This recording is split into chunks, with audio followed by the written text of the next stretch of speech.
நர்மதா பெரிய மனுஷி ஆயிட்டான்னு சொன்னோன்னே வீட்டில் எல்லாருமே ரொம்ப சந்தோஷப்படுறாங்க. மாமி கிட்ட சொல்லிட்டு அங்கே இருக்கிறவங்க எல்லாருமே வந்து ஏற்பாடு பண்ணுறாங்க. அங்கே இருக்கிறவங்க எல்லாருமே வராங்க. அடுத்து வந்து இங்கே என்ன பண்ணுறாரு, விஜய்க்கு ஒன்றுமே புரியல. எல்லாத்தையும் பார்த்துட்டு விஜய் ரொம்ப டென்ஷன் ஆகுறாரு. நம்மளுக்கு யாருமே சொல்லாமல் என்னென்னமோ நடந்துட்டுருக்கு நம்ம வீட்டில், மாமியார் வீட்டில் அப்படி சொல்லிட்டு விஜய் வந்து மாமி கிட்ட கேட்குறாரு. மாமி வந்து இந்த மாதிரி நர்மதா பெரிய மனுஷியான விஷயத்த சொல்கிறாங்க. அதை கேட்டு வந்து சந்தோஷம் தாங்க முடியல விஜய்க்கு.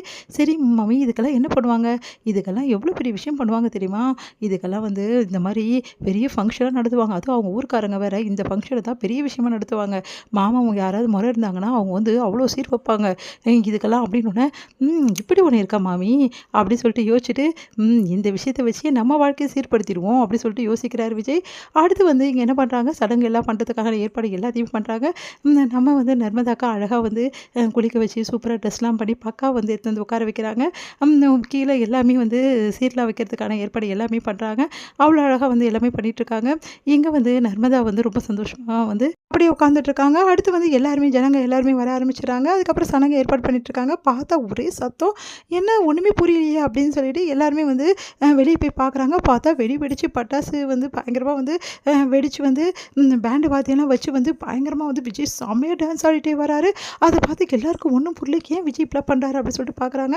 உடனே வந்து என்ன அப்படி இதெல்லாம் அப்படின்னு, நம்ம வீட்டுக்கு ஒரு பொண்ணு வந்து பெரிய மனுஷி ஆகிருக்கா, ஒரு ஃபங்க்ஷன் வச்சுருக்காங்க, இதெல்லாம் நம்ம பண்ண வேணாம் மாமி அப்படின்னோடனே, ஐயோ அம்பி, ஒன்றை மாதிரி ஒரு பையனை பார்க்கவே முடியாது, அவங்க உனக்கு சொந்தக்காரங்களும் கிடையாது, யாரும் கிடையாது, ஆனால் இருந்தாலும் நம்ம வீட்டு விசேஷம்னு எப்படிலாம் நடத்துகிற, உண்மையிலேயே உன்னை நினச்சா எனக்கு அப்படியே வந்து ஒன்றும் புரியலப்பா அப்படின்றாங்க. இது என்ன மாமி இருக்குது, நம்ம வீட்டு பொண்ணு மாமி, நம்ம வீட்டில் வந்து தான் இப்படிலாம் நடந்திருக்கு, அப்போ நம்ம சொந்தக்காரங்களாக தான் ஏற்றுக்கணும், நம்ம ஜாலியாக இது பண்ணணும் மாமி அப்படின்னு சொல்லிட்டு செமையாக வந்து டான்ஸ் ஆடுறாரு. உடனே மாமா வாங்க மாமா டான்ஸ் ஆடலாம் அப்படி சொல்லிட்டு கை பிடிச்சிருக்க, ஐயோ நானா மாமி நீங்களும் கூட சேர்ந்து ஆடுங்க அப்படி சொல்லிட்டு எல்லாரும் ஆட வச்சு ஒரே அமக்கலை பண்ணிகிட்ருக்காரு. இதெல்லாம் பார்க்கும்போது வந்து ஒன்றுமே புரியல. நம்ம நிவினுக்கும் அதுக்கப்புறம் குமரன் நிவின் அப்படியே பார்க்குறாங்க. என்ன ப்ரோ அப்படியே நிற்கிறீங்க, நம்ம வீட்டு ஃபங்க்ஷன் இப்படின்னா எப்படி, வாங்க கூட சேர்ந்து டான்ஸ் ஆடுங்க பிடிச்சி இழுக்கிறாரு. உடனே குமரனில் வராமல் அப்படியே நிற்கிறாரு. உடனே எல்லாரும் பார்த்து அதிர்ச்சி அடைகிறாங்க.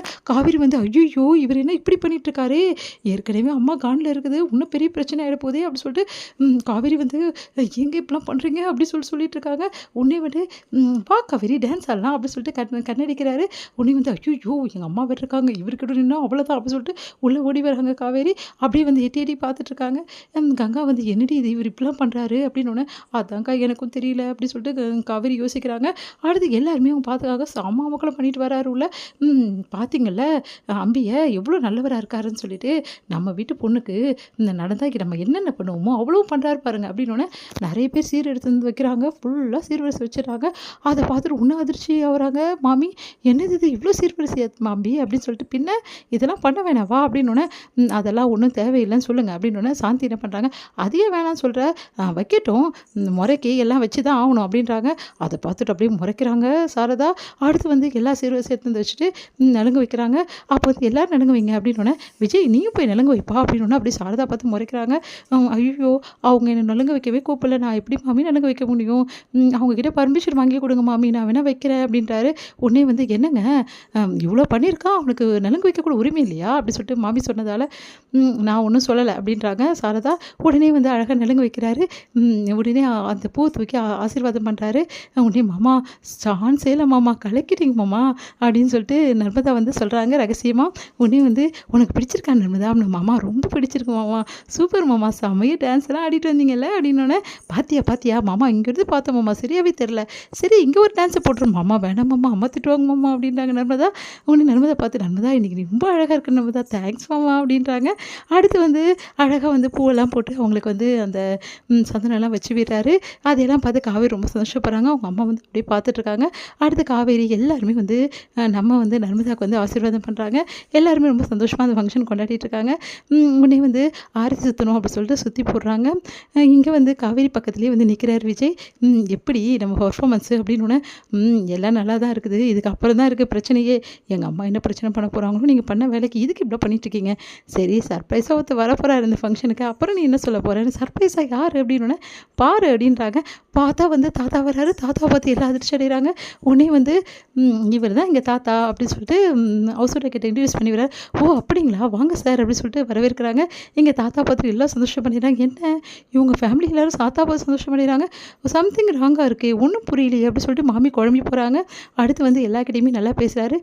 வந்து உடனே வந்து நம்ம நர்மதா வந்து தாத்தாவோட காலில் வந்து ஆசீர்வாதம் வாங்குறாங்க. நல்லா இருக்கணும்டா செல்லம் அப்படி சொல்லிட்டு தாத்தா வந்து நிறைய பொருட்கள் எல்லாம் கொடுக்குறாரு. உடனே வந்து இந்த சீர்வரிசைலாம் பார்த்துட்டு, "டேய் கலக்கிட்டடா, சூப்பர்ரா" அப்படி சொல்லிட்டு பாராட்டுறாரு. சாரதா கிட்ட போய் தாத்தா வந்து சொல்றாரு, "இங்க பாரும்மா, அவன் வந்து ஏதோ விளையாட்டுக்கு பண்றான். நீ தப்பா நினச்சுக்காத சாரதா. தயவுசெய்து அவன எல்லார் முன்னாடியும் கொஞ்சம் வந்து அவமானப்படுத்திறாதம்மா.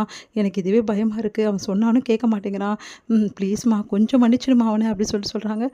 அமைதியா இருக்காங்க சாரதா. அவர் வந்து தாத்தா கிட்ட வந்து ஆசீர்வாதம் வாங்குறாங்க. எல்லாருமே வந்து தாத்தா கிட்ட வந்து நல்லா பேசுறாங்க. இதெல்லாம் பார்த்துட்டு இருக்க பங்கஜமாமிக்கு ஒரே சந்தேகமா இருக்குது. இவங்க குடும்பத்துக்கும் விஜய்க்கும் ஏதோ சம்மந்தம் இருக்கு. ஆனா எல்லாத்தையும் மறைக்கிறாங்க. இது எல்லாத்தையும் கண்டிப்பா கூடிய சீக்கிரம் நான் கண்டுபிடிப்பேன் அப்படி சொல்லிட்டு யோசிக்கிறாங்க பங்கஜமாமி.